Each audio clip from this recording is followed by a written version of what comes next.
मित्र हो, महाराष्ट्राचं सोशल टेम्परेचर एवढं प्रचंड वाढलेलं असताना सुद्धा महाराष्ट्राचे मुख्यमंत्री नेमकं काय म्हणतायत ते एकदा ऐका. मेरे समाज के लिए एफर्मेटिव एक्शन होनी चाहिए, मुझे और उसकी आवश्यकता है, ऐसा किसी समाज को लगना ये कोई गलत बात नहीं है। एक नॉर्मल आदमी जो होता है उस आदमी को ये समझ में नहीं आता कि सरकार को बैलेंस बनाना पड़ता है। सरकार किसी भी एक समाज की ओर झुक नहीं सकती, सभी समाज को साथ में लेकर चलना पड़ता है। तो ये चीजें धीरे धीरे सबको बतानी पड़ती है। अब रिसेंटली सुप्रीम कोर्ट ने ही ये बात कही अपने एक ऑर्डर में, ये कहा है कि धीरे धीरे शेड्यूल कास्ट के लिए भी हम लोग ये प्रयास करें कि नॉन क्रीमी लेयर के कॉन्सेप्ट पे जाए, क्योंकि शेड्यूल कास्ट में भी शायद हर राज्य में एक डोमिनेंट समाज है जो समाज ज्यादा रिजर्वेशन का फायदा लेता है। बात कर रहे हैं। तो उसका एक उन्होंने दोनों चीजें कही, उन्होंने एक सब क्लासिफिकेशन भी कहा है और साथ साथ नॉन क्रीमी लेयर का कॉन्सेप्ट भी कहा है। अब सब क्लासिफिकेशन भी इसी की ओर इंगित करता है कि समाज में अगर जो एक ये जो समूह है, इस समूह में कुछ लोग आगे बढ़ गए और कुछ लोग पीछे रहे, तो जो पीछे रहे उनको भी आगे लाना है तो सब क्लासिफिकेशन करना चाहिए। महाराष्ट्र में भी सब क्लासिफिकेशन हमारा अंतिम चरण में है, हम लोग शायद अगले 2-3 महीने में उसको घोषित कर देंगे। आप शेड्यूल कास्ट पे सब क्लासिफिकेशन लागू करेंगे महाराष्ट्र? हाँ जी, हमने उसकी कमेटी तैयार की थी हाईकोर्ट जज के अंडर, वो कमेटी अंतिम चरण में है, हम जल्दी उसको लागू करेंगे। अर्थ असा आहे की महाराष्ट्राचे मुख्यमंत्री या सोशल टेम्परेचरचा स्फोट केल्याशिवाय आता थांबणार नाहीत. खरं तर मुख्यमंत्र्यांचं हे काम असतं की जेव्हा जेव्हा कुठे सामाजिक तणाव निर्माण होतो तेव्हा तेव्हा तो तणाव कसा शांत करायचा याचा विचार त्यांनी केला पाहिजे. अनुसूचित जातीतल्या 59 जातीमधली फक्त एक जात आरक्षणाचं उपवर्गीकरण मागत आहे. त्यातल्या त्यात त्यांची मागणी आरक्षणामध्ये नॉन क्रीमी लेयर लावण्याची देखील नाही आहे. पण तरीही महाराष्ट्राचे मुख्यमंत्री असं म्हणतायत की आम्ही उपवर्गीकरण तर करणारच आहोत, पण त्याचबरोबर सुप्रीम कोर्टाने सांगितल्याप्रमाणे आम्ही इथे नॉन क्रीमी लेयर देखील लागू करणार आहोत. खरं तर सुप्रीम कोर्टाचा जो हा निर्णय आहे हा निर्णय तार्किक स्वरूपाचा होता आणि याच्यावरती महाराष्ट्राच्या मुख्यमंत्र्यांनी विचार करणं गरजेचं होतं आणि त्यांनी हे निश्चित करणं गरजेचं होतं की जर आपण इथे आरक्षणाचं उपवर्गीकरण लागू केलं तर नेमकं काय होईल आणि नॉन क्रीमी लेयर आपण लावू शकतो का. भारताच्या राज्यघटनेमध्ये अशी कुठलीही तरतूद नसताना देखील सुप्रीम कोर्टाने फक्त हे तार्किक निर्णय दिलेला आहे, पण या तार्किक निर्णयाला महाराष्ट्राच्या मुख्यमंत्र्यांनी एवढं सिरियस घेतलेलं आहे की याचा उल्लेख त्यांनी थेट विधिमंडळाचं अर्थसंकल्पीय अधिवेशन असताना अर्थसंकल्प सादर करताना देखील याचा उल्लेख केला आणि तिथे देखील त्यांनी सांगितलं की लवकरच आम्ही आरक्षणाच्या उपवर्गीकरणावरती निर्णय घेणार आहोत. न्यायाधीश आनंद बदर समितीचा अहवाल आला की आम्ही त्या कामाला लागणार आहोत आणि लागलीच अहवाल तर आला, परंतु अहवाल झाकूनही ठेवला गेला. तो त्यांनीही वाचला की नाही माहिती नाही, त्याच्यावर ते कधी बोललेही नाहीत आणि त्याच्यावरती शासनामधली कुठलीही व्यक्ती बोलली नाही. तरीही महाराष्ट्राचे मुख्यमंत्री असं म्हणतायत की आम्ही 3 महिन्यामध्ये आरक्षणाचं उपवर्गीकरण करणार आहोत आणि त्याचबरोबर नॉन क्रीमी लेयर देखील लागू करणार आहोत. आता नॉन क्रीमी लेयरचा जो मुद्दा आहे तो मुद्दा थोडासा त्यांनी अभ्यासणंही गरजेचं आहे. आरक्षणाच्या उपवर्गीकरणाच्या बाबतीमध्ये देखील त्यांनी अभ्यासणं गरजेचं आहे आणि त्यांनी याचा निर्णय घेणं गरजेचं आहे की जर राज्यघटनेमध्ये अशा प्रकारची तरतूद नसेल तर आम्ही तशा प्रकारे कुठलाही निर्णय घेणार नाही. खरं तर त्यांनी रिव्ह्यू पिटिशन याचिका शासनाच्या माध्यमातून टाकणं गरजेचं होतं की जर सुप्रीम कोर्ट असा निर्णय घेत असेल तर त्याची स्पष्ट गाईडलाईन सुप्रीम कोर्टाने सर्व राज्यांना दिली पाहिजे की भारताच्या राज्यघटनेमध्ये नेमकी याची काय तरतूद आहे, भारताची राज्यघटना आर्टिकल 341 मध्ये नेमकं काय सांगते आणि त्याचे नेमके अधिकार कोणाला आहेत. हे सगळी स्पष्ट गाईडलाईन महाराष्ट्राच्या मुख्यमंत्र्यांनी सुप्रीम कोर्टाला मागणं गरजेचं आहे आणि आर्टिकल 341 चे अधिकार खरोखरच मला म्हणजे महाराष्ट्राचा मुख्यमंत्री म्हणून इथल्या विधिमंडळाला आहेत का याचं देखील स्पष्टीकरण त्यांनी सुप्रीम कोर्टाला मागितलं पाहिजे. पण त्यांनी तसा कुठलाही प्रयत्न केला नाही. त्यांनी थेट सुप्रीम कोर्टाच्या या तार्किक निर्णयाला मनावर घेतलं आणि लगेच त्याचे निर्णय घ्यायची प्रक्रिया देखील सुरू केली.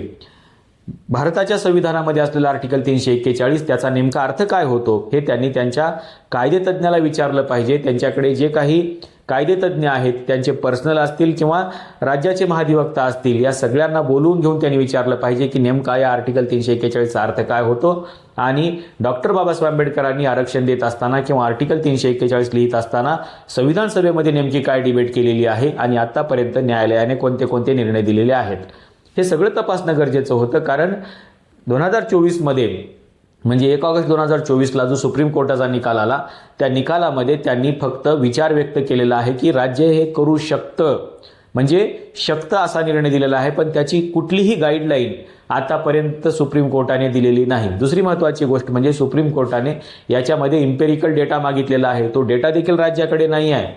तरीही महाराष्ट्राचे मुख्यमंत्री म्हणतायत की आम्ही 3 महिन्यामध्ये हे सगळं करणार आहोत. हे कसं काय करणार आहेत हा खरा प्रश्न आहे. त्याच्या पुढचा टप्पा म्हणून त्यांनी हे सांगितलेलं आहे की ज्या न्यायाधीश BR गवई यांनी सांगितलं होतं की इथे आरक्षणामध्ये आता नॉन क्रिमिनल लागू करणं गरजेचं आहे, पण ह्या नॉन क्रिमिनलचा मुद्दा मुळातच या याचिकेचा मूळ मुद्दा नव्हता हे आपल्या सगळ्यांना माहिती आहे. पण तरी याच्यावरती निर्णय दिला गेला आणि तो देखील विचारार्थ असावा असं त्यांनी सांगितलेलं आहे. म्हणजे त्याच्या बाबतीमध्ये विचार करावा आणि लगेच महाराष्ट्राचे मुख्यमंत्री त्याच्यावरती विचार करायला लागलेले आहेत आणि 3 महिन्यामध्ये त्याचा देखील निर्णय ते घेणार आहेत. आता महत्त्वाचा मुद्दा असा आहे की आरक्षणाच्या बाबतीमध्ये जो मुद्दा ते सांगत आहेत की इथे आम्ही आरक्षणाचं याच्यामध्ये काय करणार आहोत, तर आम्ही या नॉन क्रिमिनलला लागू करणार आहोत. आता नॉन क्रिमिनलचा मुद्दा ज्यावेळेस आरक्षणामध्ये येतो अनुसूचित जातीच्या, त्यावेळेस हे आरक्षण कसं होतं हे थोडं बघितलं पाहिजे. मूळ मुद्दा असा आहे की आरक्षणाचा आधार काय आहे. आरक्षणाचा आधार भारतामध्ये जर आपण बघितलं किंवा अनुसूचित जातीच्या याच्यामध्ये जर बघितलं तर आपल्याला असं दिसेल की आरक्षणाचा मूळ आधार आहे सामाजिक भेदभाव. आता सामाजिक भेदभावाच्या आधारावरती जर हे आरक्षण दिलं असेल तर याला आर्थिक आधार लावता येऊ शकतो का? कारण तुम्ही जर नॉन क्रिमिनल लावण्याचा प्रयत्न करत असाल तर हे आर्थिक सामाजिक भेदभाव याच्या आधारावरचं जे आरक्षण आहे हे निघून जाईल आणि थेट ते आर्थिक निकषावर हे आरक्षण येईल. त्याच्यामुळं याचा जो मूळ हेतू आहे सामाजिक भेदभाव हा बाजूला होईल आणि याला आर्थिक आधार येईल. त्याच्यामुळं नॉन क्रिमिनल लागू करत असताना अनुसूचित जातीला इंदिरा साहनी खटल्यामध्ये बाजूला ठेवलं गेलेलं होतं, याचा विचार केला पाहिजे. कारण इथे मूळ मुद्दा असा आहे की जर सामाजिक भेदभावाच्या आधारावरती आरक्षण असेल तर त्याला नॉन क्रिमिनल लावून तुम्ही आर्थिक भेदभावावरती त्याला उभं नाही करू शकत, कारण याला आर्थिक आधारच नाही आहे. अनुसूचित जातीचं आणि अनुसूचित जमातीचं जे आरक्षण आहे याला कुठल्याही प्रकारचा आर्थिक आधार नाही आहे आणि हे वारंवार सांगितलं गेलेलं आहे. पण तरीही याला आर्थिक निकषावरती बसवण्याचा प्रयत्न म्हणजे काय आहे, म्हणजे नॉन क्रिमिनलचा मुद्दा आहे. नॉन क्रिमिनल लागू झालं म्हणजे हे आरक्षण टोटली हे आर्थिक निकषावरती येऊ शकतं. आता या सगळ्या गोष्टीला जो सिद्धांत वापरला गेलेला आहे तो सिद्धांत कोणता हे बघितलं पाहिजे. डॉक्टर बाबासाहेब आंबेडकरांनी जो सिद्धांत वापरला होता तो सोशल डिस्क्रिमिनेशनची थेअरी त्यांनी वापरली होती आणि याला त्यांनी सामाजिक न्याय असं म्हटलेलं होतं. पण आता इथे होणार आहे काय नेमकं, जर नॉन क्रिमिनल इथं आणलं गेलं तर त्याला आर्थिक न्याय तुम्हाला म्हणावं लागेल आणि याला थेअरी जी वापरली जाते आहे तीच थेअरी आहे जॉन रॉल्सची.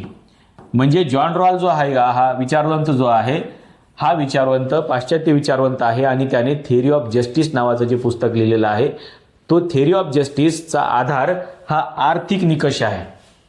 आणि मूळ मुद्दा असा आहे की आरक्षणाचं उपवर्गीकरण तर एक मुद्दा आहेच आहे जो इथे कुठेही बसत नाही. कारण आरक्षणाचं उपवर्गीकरण कशाच्या आधारावरती केलं जाऊ शकतं, जर समजा या 59 जातीमध्ये अशी एखादी जात असेल जी जात डॉमिनंट आहे आणि ती इतरांना पुढे येण्यापासून रोखते आहे कुठेतरी. म्हणजे समजा एक महार समाजाचा मुलगा हा एखाद्या वर्गामध्ये बसलेला आहे आणि दुसरा एक मांग समाजाचा मुलगा बसलेला आहे आणि हा महार समाजाचा मुलगा या मांग समाजाच्या मुलाला वर्गातच येऊ देत नाही. तो त्याला म्हणतोय की तू यायचं नाही, अगर तू आला तर तुला मी मारेन. किंवा तो वर्गात आला तरी त्याचे हात बांधून ठेवतो आहे, त्याला लिहू देत नाही, त्याला वाचू देत नाही किंवा त्याला पुस्तकामध्ये बघू देत नाही. असं जर तो करत असेल तर ही जी जात आहे ही जात खरोखरच या यादीमधून बाहेर काढण्यासारखी आहे. पण यांनी आतापर्यंत असं काहीही केलं नाही. उलट यांनी काय केलेलं आहे, यांनी सांगितलंय की अरे बाबा आम्ही तुमचे भाऊ आहोत त्याच्यामुळे चला आपण दोघे जण शाळेमध्ये जाऊ. डॉक्टर बाबासाहेब आंबेडकरांनी देखील हेच सांगण्याचा प्रयत्न केला होता, परंतु इथं तसं हे त्याचा शोध कोणीही घेत नाहीये. इथे सरळ सरळ या जॉन रॉल्सच्या थेअरीचा विचार केला जातो आहे आणि सरळ याला सामाजिक भेदभावाचं जे निकष आहे हे काढून आर्थिक निकष लावण्याचा प्रयत्न केला जातो आहे. आणि हे करत असताना इथला सोशल स्ट्रक्चर हे बघितलं जात नाही. खरं तर मुळात सोशल स्ट्रक्चर बघितलं पाहिजे आणि सोशल स्ट्रक्चर कशा पद्धतीचं आहे आणि सामाजिक भेदभाव कोण करतं या आणि कोणासोबत होतो हे 2 मुद्दे महत्त्वाचे घेतले गेले. आणि ज्या जाती सामाजिक भेदभाव करतात त्यांना बाजूला करून ज्यांच्यासोबत सामाजिक भेदभाव केला जातो त्यांनाही रिझर्वेशन दिलं गेलेलं आहे. पण आता मूळ मुद्दा असा आहे की इथे असं दाखवलं जातंय की मांग समाजासोबत महार समाज सामाजिक भेदभाव करतो आहे आणि हेच दाखवून इथे आरक्षणाचं उपवर्गीकरण करण्याचा डाव आखला जातो आहे. आणि त्यातल्या त्यात पुन्हा असं दाखवलं जातंय की महार समाजामधले जे श्रीमंत लोक आहेत किंवा ज्यांनी आरक्षणाचा फायदा घेतलेला आहे ते इतरांसोबत डिस्क्रिमिनेशन करत आहेत. म्हणजे मूळ डिस्क्रिमिनेशन करणारी जात राहिली बाजूलाच, आता यांनाच असं सांगितलं जातंय की बघा तुमच्यातच डिस्क्रिमिनेशन सुरू आहे आणि हेच इथं दाखवण्याचा प्रयत्न केला जातो आहे. आणि याच्याच आधारावरती इथं आरक्षणाचं उपवर्गीकरणही केलं जातंय आणि इथे आरक्षणाचा त्याच्यामध्ये नॉन क्रिमिनल लागू केलं जाते. म्हणजे एवढं भयानक षडयंत्र इथं रचलं जातं आहे. आणि इथे जे डॉक्टर बाबासाहेब आंबेडकरांनी सामाजिक न्यायाचा मूळ सिद्धांत इथे लागू केला तोच संपवण्याचा डाव आखला जातो आहे. खरं तर ही जॉन रॉल्सची जी थिअरी आहे ही थिअरी आपण एकदा अभ्यासून बघितली पाहिजे. त्याच्यावरती देखील मी एखाद्या दिवशी सविस्तर असं भाष्य करण्याचा प्रयत्न करणार आहे. पण हा जो काही डाव इथे मुख्यमंत्र्यांनी आखलेला आहे तो डाव सामाजिक भेदभाव दूर करून आर्थिक भेदभाव आखण्याचा आहे. आणि तुमच्यामध्येच तुमचे लोक डिस्क्रिमिनेशन करत आहेत, त्याच्यामुळे तुम्ही त्यांच्यासोबत भांडा असं सांगण्याचा हा मूळ मुद्दा आहे. त्याच्यामुळं या गोष्टीपासून आपण 59 जातींनी सावध राहिलं पाहिजे असं मला वाटतं. आपल्याला नेमकं या बाबतीमध्ये काय वाटतं हे सांगायला विसरू नका. ही माहिती जर तुम्हाला आवडली तर शेअर करायला देखील विसरू नका आणि इतरांसोबत या माहितीवरती चर्चा करायला देखील विसरू नका. या व्हिडिओमध्ये आपण इथेच थांबूया. धन्यवाद.